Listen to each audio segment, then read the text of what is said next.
Estas preguntas se han generado gracias a la colaboración de la Universidad San Marcos, especialmente la carrera de Contaduría, cuyos profesores han enlistado una serie de dudas que podrían ser muy útiles para la población en general y también para el contribuyente específicamente, ¿verdad?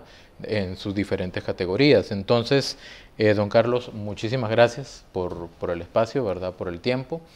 Y la primera pregunta sería algo básico, digamos, ¿qué es y quiénes deben aplicar prorrata en las declaraciones del IVA?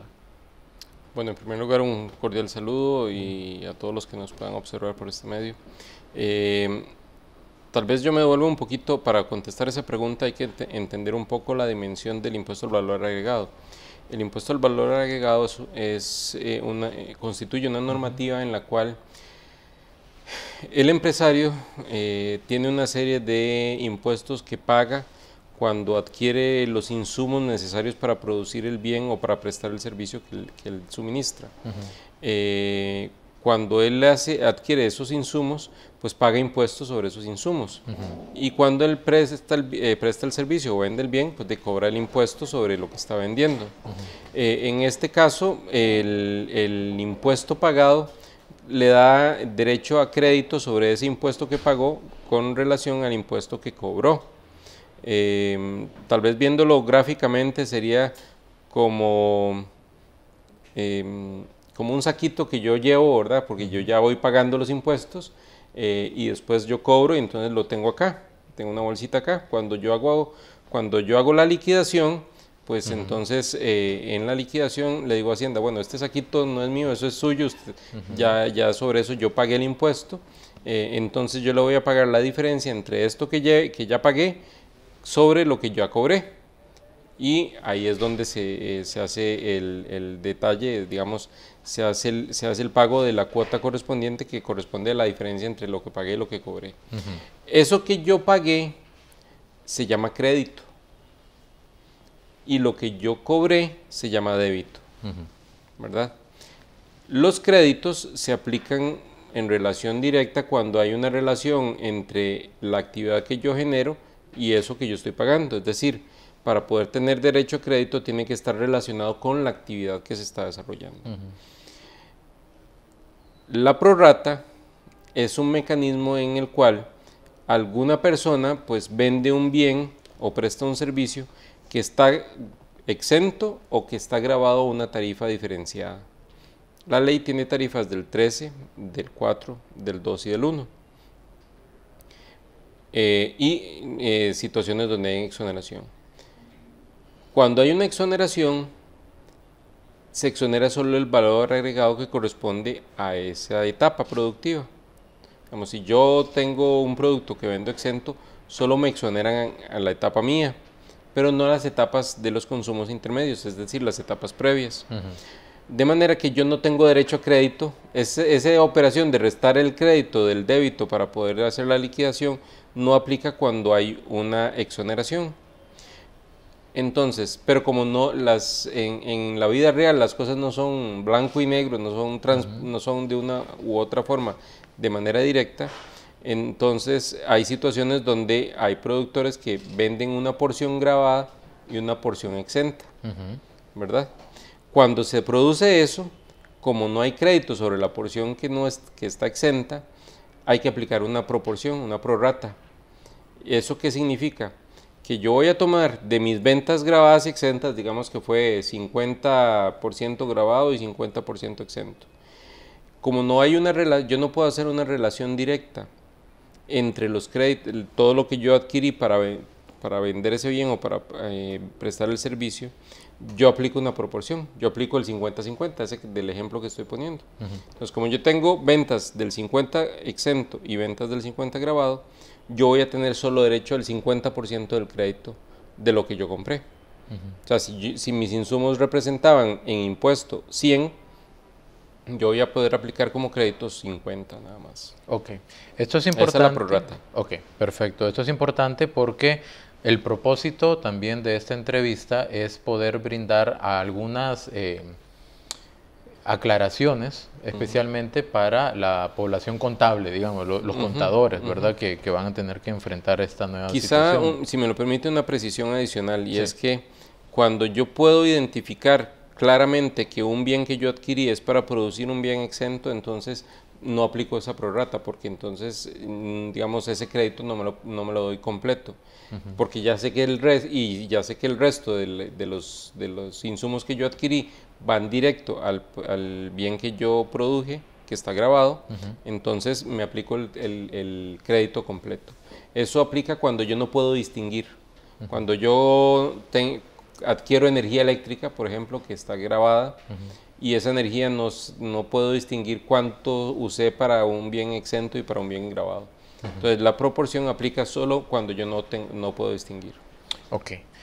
Don Carlos, otro tema. En el caso de las universidades privadas, que además de la oferta académica regular, o sea, las carreras que están reguladas por el CONESUB, ¿verdad? ¿Qué pasa con los programas técnicos o programas ejecutivos? ¿Se les debe cobrar en ese caso el 2% por no estar regulado eso por el CONESUB? ¿El 2% de IVA? Efectivamente, en el caso del IVA, la exoneración está definida exclusivamente para los programas de educación formal, entiéndase preescolar, primaria, secundaria, universitaria, parauniversitaria, que forman parte del ciclo formal de educación, y los que serían los cursos de extensión o algún otro curso que, digamos, se da aparte de los ciclos normales en las universidades, pues estaría grabado el 2%. Perfecto. Y con relación a eso, ¿qué pasa si al estudiante se le cobra el 2% por el curso técnico, este curso de extensión que usted menciona, pero al mismo tiempo la empresa, la universidad, tiene que adquirir servicios que están grabados con el 13%, ¿verdad? ¿Cuál es el monto real que se debe declarar en el IVA? El límite del crédito que se va a tener es del 2%. O sea, el 9%, el 11% restante se tendría que ir al costo. En esa proporción. Ahí lo que aplica es la prorrata que hablamos al inicio. Ok, excelente. Don Carlos, vamos a otro tema, ¿verdad? Porque esto es muy variado y aplica pues a todo, ¿verdad? En realidad. En el caso de los servicios públicos, por ahí se ha hablado mucho de los límites o de los mínimos a nivel de consumo de electricidad y de agua, pero también qué pasa con el caso de la telefonía y los servicios de internet, y de repente recordar para puntualizar el tema de cómo se graba el agua y la electricidad. De acuerdo, tal vez empezamos por el tema de telefonía e internet. Okay. Hay que recordar que telefonía e internet hoy en día están grabados con bueno, ya hoy están con el IVA, pero antes del 1 de julio ya estaban grabados con el impuesto sobre las ventas. Entonces esos servicios pagaban el 13% sin ningún mínimo exento. En el caso de energía eléctrica, antes del 1 de julio se pagaba un 5% de impuesto de ventas con un mínimo exento de 250 kWh. Eso significaba que si yo consumía menos de eso, pues no pagaba impuestos. Si consumía más de 250, pagaba el 5% sobre la totalidad. Con el cambio de la ley, lo que se dio fue un aumento del umbral exento que pasa de 250 a 280, y una vez que se pasa el mínimo exento, se cobra sobre la totalidad del consumo el 13%. Y en el caso del agua, hay un mínimo exento de 40 metros cúbicos, y aplica una regla similar. Si se excede ese consumo, pues se cobra el 13% sobre la totalidad. Ok, perfecto. Hablemos un poquito de las pymes, ¿verdad? ¿Con esta reforma seguirá existiendo el régimen simplificado para las pymes o ahora deben reportar bajo el método tradicional?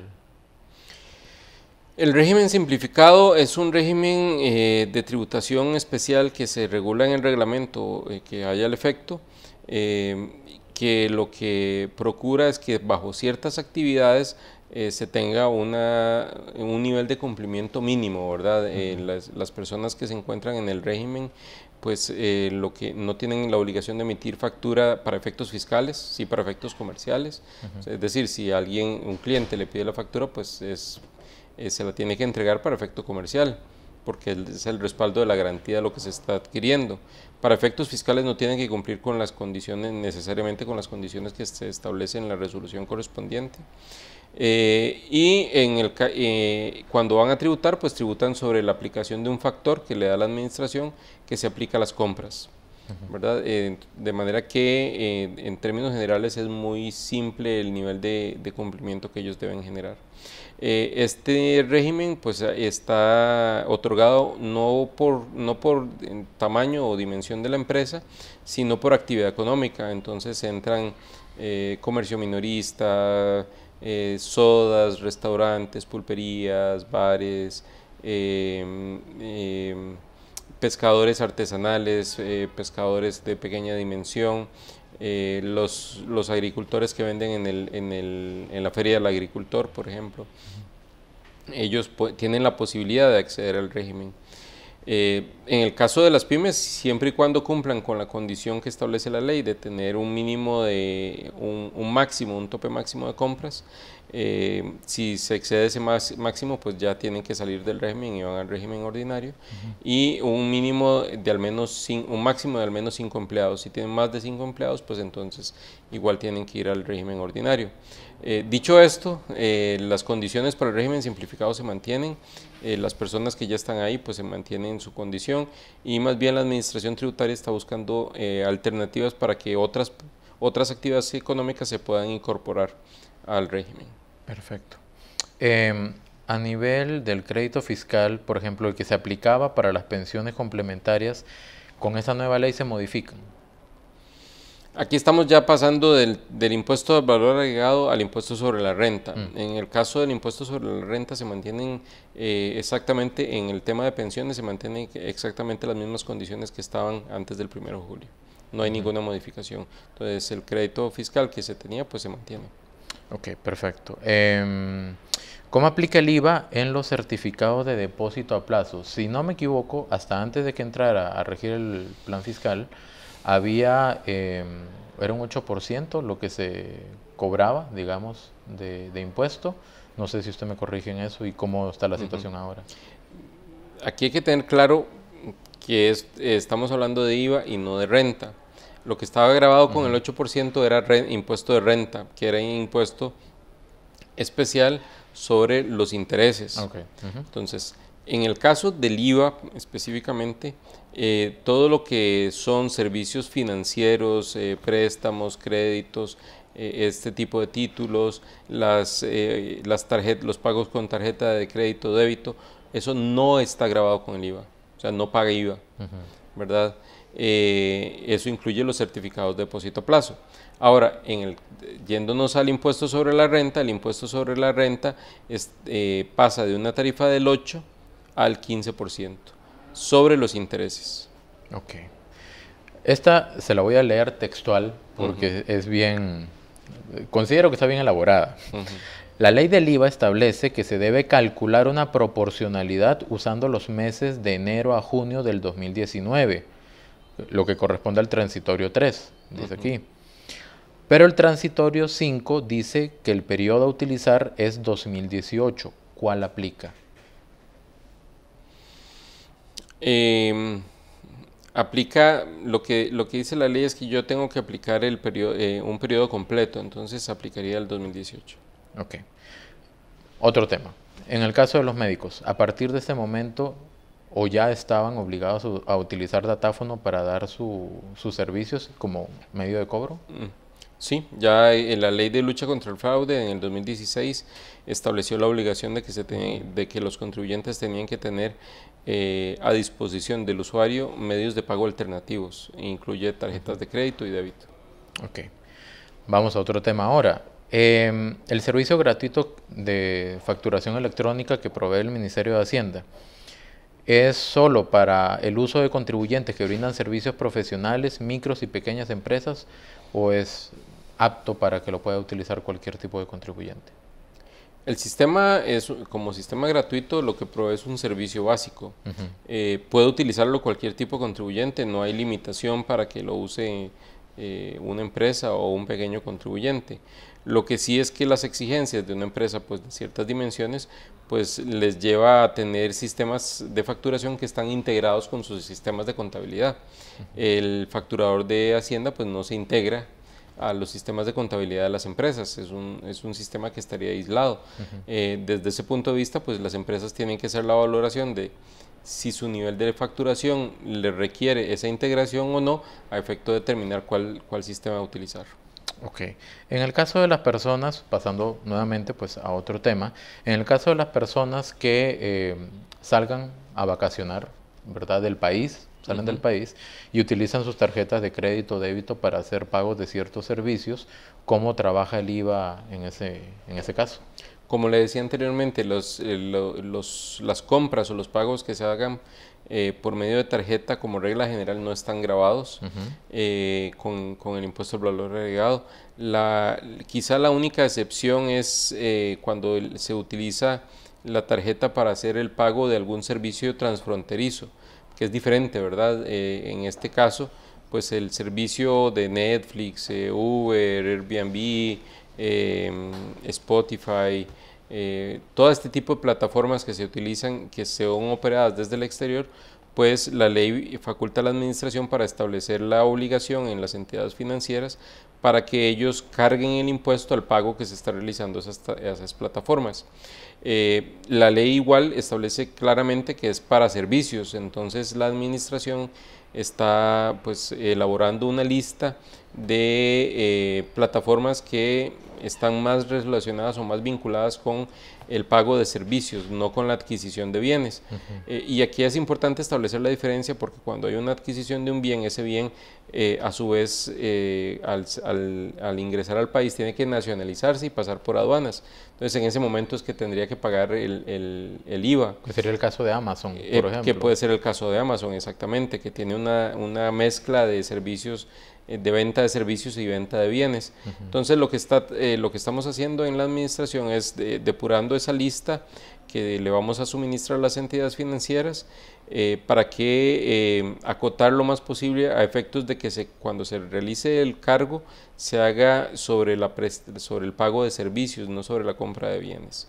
Esa lista se la tenemos que entregar a las entidades financieras y hasta que nosotros se la entreguemos es que ellos van a hacer el cargo del impuesto. Y no hay un plazo más o menos definido. Tenemos la previsión o tenemos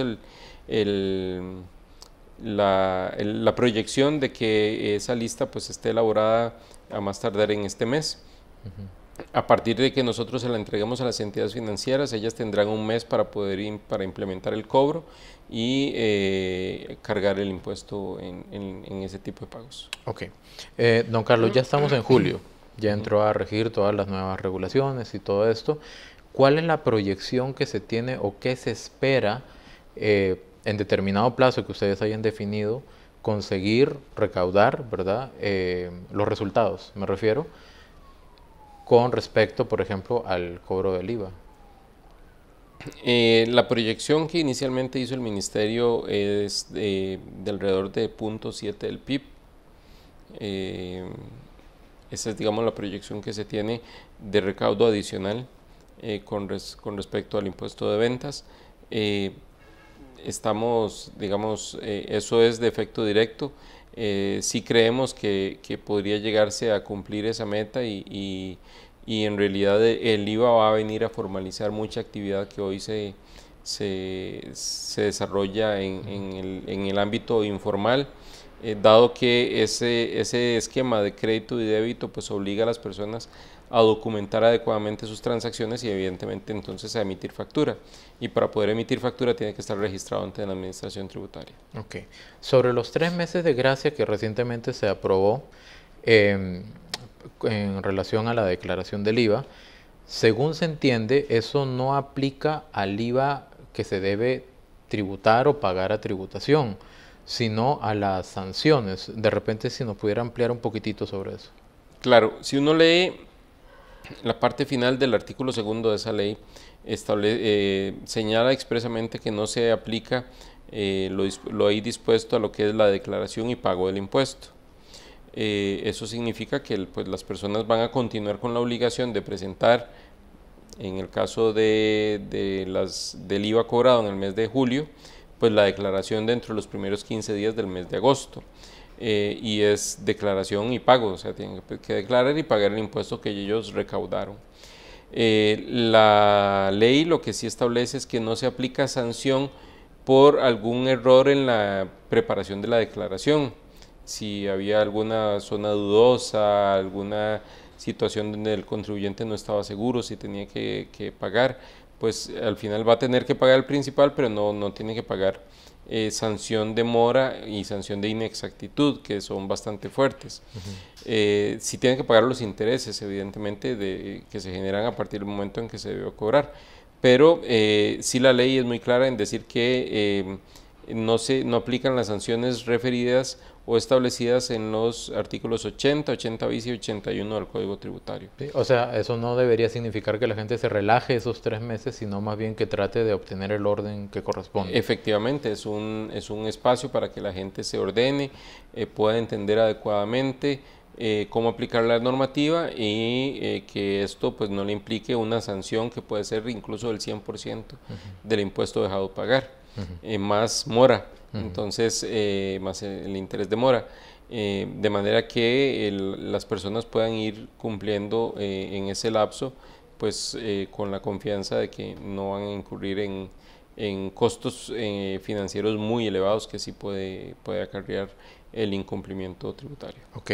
El plan fiscal indica de que el periodo fiscal va a ser en año natural, ¿verdad? A partir de ahora. Y la duda que todavía se tiene es si se va a hacer un micro periodo de 3 meses después de septiembre, si va a ser uno de 15 meses que agarre todo el 2020, ¿cómo se va a operar o qué se puede determinar ya en ese momento? Ya el reglamento a la ley de impuestos sobre la renta, la modificación al reglamento de la ley de impuestos sobre la renta, consideró en el transitorio primero efectivamente esa etapa de transición de uno a otro, y ya dispuso expresamente que en el caso de los contribuyentes que tienen periodo fiscal ordinario, que hasta el 1 de julio era de 1 de octubre al 30 de septiembre de cada año, es decir, que concluyen el 30 de septiembre de este año, pues van a tener un periodo de 15 meses para hacer la liquidación del impuesto. A partir de diciembre del 2020, pues se tienen 2 meses, 15 días para hacer la declaración del impuesto correspondiente al año 2020, que va a abarcar esos 15 meses. Ok, le voy a formular, faltan pocas, muy pocas. No se preocupe. En el caso de las tarifas diferenciadas y que hay que aplicar la prorrata, no sé si esta se parece un poco a la anterior, ¿qué ocurre con la diferencia si yo recaudo el IVA de 2 o 4%, pero se ha pagado el IVA de 13%? ¿Se puede solicitar un reembolso o no? No. La ley claramente dice que cuando hay una tarifa reducida, el crédito equivale a aplicar a la base imponible, es decir, al precio de lo que se adquirió esa tarifa reducida. Eso significa que en el caso del 2, el 11% restante va a ir al costo del bien. En el caso del 4%, el 9% restante va a ir al costo del bien, y así en las diferentes tarifas reducidas que existen. Ok. En el caso de las entidades que emitan tiquetes electrónicos, ¿qué debe hacer una empresa para poder aplicar el crédito del IVA en ese tiquete electrónico? ¿Debe la empresa que adquiere los bienes y servicios hacer una factura de compra? No, la factura de compra está prevista expresamente para situaciones donde el vendedor no emite factura electrónica. Digamos, casos como el del régimen simplificado. En el caso de empresas que para efectos de la adquisición de algún bien, lo que recibió fue un tiquete electrónico, el tiquete electrónico no constituye gasto deducible, porque el tiquete es para el consumidor final. Esa es la diferencia entre el tiquete electrónico y la factura electrónica. El tiquete es simplemente un respaldo del pago que se hizo, y la factura electrónica es la que concede derecho a crédito. Entonces hay que tener, digamos, esa previsión de que cuando las empresas adquieran bienes o servicios, pues se respalden con factura electrónica y no con tiquete electrónico. Ok. En el caso de los alquileres, ahora, ¿quién o quiénes deberán hacer 2 declaraciones mensuales de venta e IVA mensualmente y quiénes reportarán IVA mensual y renta anual según el sistema tradicional? El dueño es el que tiene que hacer las 2 declaraciones, no va a haber retención de momento, y va a tener que pagar el 13% del IVA que le cobró al inquilino, más el 15% del impuesto de renta que le corresponde al propietario, ese no es trasladable. Eso en cuanto a quienes tienen quién tendría que declarar. Y pues el transitorio 2 y el transitorio 7 de la ley de impuestos sobre la renta, pues sí disponen que cuando se trata de un bien que está afecto a la actividad lucrativa, pues se va a declarar en impuesto a las utilidades y se va a cerrar el periodo con la declaración correspondiente a ese impuesto, de manera que en ese caso la declaración es anual. El ejemplo, digamos, yo a veces utilizo el ejemplo del doctor que pues tiene su actividad en un edificio, es dueño del edificio y entonces alquila las otras oficinas para tener un ingreso adicional. En ese caso, pues ese ingreso está afectado, está vinculado con su actividad lucrativa y entonces va a poder utilizar este esquema. Diferente es el caso de la persona que se dedica a recibir alquileres. En el caso de la persona que solo se dedica a recibir alquileres, pues ellos van a tener que, a partir del 1 de julio ya se le dio de alta como contribuyente del capítulo 11 de rentas del capital y tiene que presentar la declaración mensual sobre los ingresos que percibió por ejemplo, de octubre a junio, pues tiene que hacer la liquidación correspondiente en el mes de junio, en el mes de septiembre, sobre los ingresos que percibió en ese lapso de tiempo y aplicar las tarifas que correspondan. Ese digamos como regla general. Y a partir del mes de julio, pues entonces tiene que empezar a presentar la declaración mensualmente. Y en este mismo caso, ¿cómo opera entonces lo de los adelantos de renta? Si tuvo pagos parciales, pues se aplicará los pagos parciales a la liquidación que tiene que realizar. Porque el hecho de que haya pasado a un régimen cedular en el caso de las rentas del capital inmobiliario, alquileres, no significa que no tenga que presentar la liquidación anual, ¿verdad? Por esta ocasión. Y esos pagos parciales que hizo, pues es un pago a cuenta del impuesto que estaría liquidando en diciembre. Ok, finalmente, don Carlos, ¿qué recomendación o qué consejo elemental, al menos, le podría dar usted a una persona o empresa que tiene una actividad lucrativa para que pueda llevar su accionar de la manera más ordenada y correcta a partir de este mes? Varias cosas. Primero, que la tarifa general del impuesto es el 13%. Salvo los casos de excepción que están en el artículo 11, que establecen tarifas del 4%, del 2% y del 1%, o los casos de los transitorios en construcción, turismo o reciclaje, donde hay una incorporación gradual al impuesto al valor agregado, pues todo lo demás está grabado al 13%. Como regla general, todos los bienes, toda la prestación de todos los bienes que se vendan y todos los servicios que se presten están grabados con el impuesto, salvo los que estén exonerados expresamente en el artículo 8 y el artículo 9 de la ley. Que se respalde adecuadamente las compras con factura electrónica, es la única forma en que los contribuyentes van a poder darse el derecho al crédito fiscal que el IVA les concede y además que van a poder respaldar el gasto para efectos del impuesto sobre la renta. No olvidemos que esas compras constituyen un gasto deducible y es la única forma en que ellos van a poder respaldar el crédito y el gasto en uno y en otro impuesto. No olvidar pues la emisión de la factura cuando venden los servicios que correspondan. Y como última previsión, que la declaración del impuesto sobre el valor agregado es mensual, independientemente de que se tenga o no actividad. Si yo estoy registrado como obligado tributario ante la administración y tengo las obligaciones en el impuesto al valor agregado, pues tengo la obligación de presentar mes a mes la declaración, aunque no realice actividad. Si no realice actividad, pues la presentará en cero. Y si realizó actividad, pues conforme la actividad que realizó.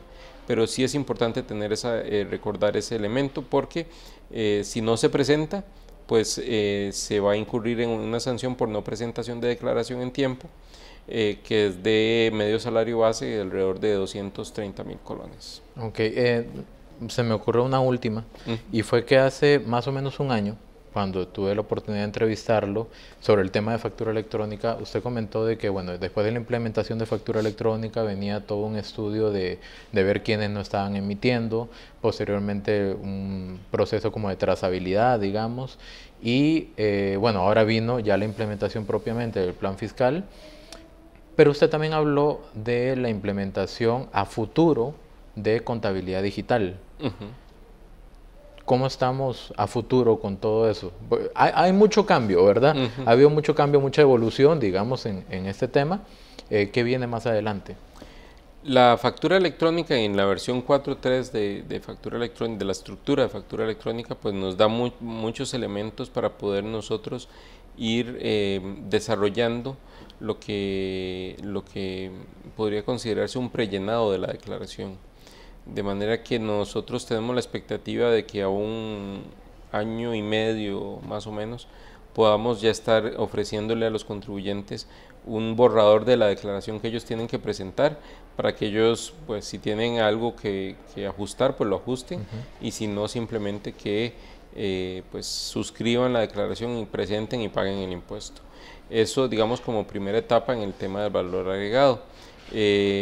Los cambios y los ajustes que van a venir en la declaración del impuesto sobre la renta, pues y sobre todo el tema de ir cerrando el círculo de todos los contribuyentes emitiendo factura electrónica, pues nos van a llevar en un mediano plazo ya a lo que sería, digamos, el tema de la contabilidad electrónica que hablamos en aquella ocasión.